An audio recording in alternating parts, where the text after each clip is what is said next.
737 centimeters in feet?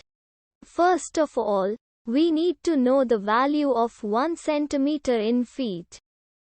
It's always 1 centimeter equals 0.03280839895 feet.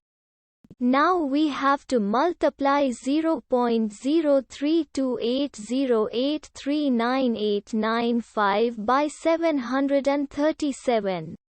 Therefore, 737 centimeters times 0.03280839895 feet equals 24.17979002615 feet.